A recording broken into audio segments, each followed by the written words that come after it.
IPhone 16 series launch করলো Apple. সোমবার ক্যালিফোর্নিয়ার ইটস গ্লোটাইম ইভেন্টে এটি লঞ্চ করা হয়েছে। এটি সিরিজের মতো এই সিরিজেও থাকছে iPhone 16, iPhone 16 plus, iPhone 16 pro এবং আইফোন 16 প্রো ম্যাক্স। আপগ্রেড করা হচ্ছে প্রসেসরও।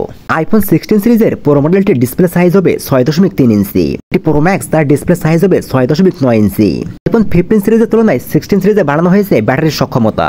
আইফোন 16 সিরিজে অন্যতম নতুন সংযোজন হলো ইন্টেলিজেন্স বা কৃত্রিম বুদ্ধিমত্তা। আইফোন 16 সিরিজের প্রধান ক্যামেরা থাকছে 48 মেগাপিক্সেল, থাকছে সিনেম্যাটিক মোড, রেজোলিউশন থাকছে আগের থেকে অনেক বেশি। ফোনটির সাহায্যে তৈরি করা যাবে সিনেমা।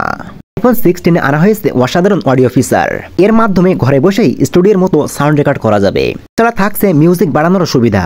আইফোন 16 সিরিজে কালারগুলো হলো black titanium, dessert titanium, natural titanium এবং হোয়াইট টাইটেনিয়াম। আইফোন 16 সিরিজের ফোনগুলো যে দামে পাওয়া যাবে, শুধু 16 তার দাম রয়েছে $800 এবং 16 প্লাস তার দাম রয়েছে $900 এবং যারা 16 প্রো তার দাম রয়েছে $1000 এবং যারা সব থেকে বড় ভেরিয়েন্ট আইফোন 16 প্রো ম্যাক্স তার দাম রাখা হয়েছে $1200।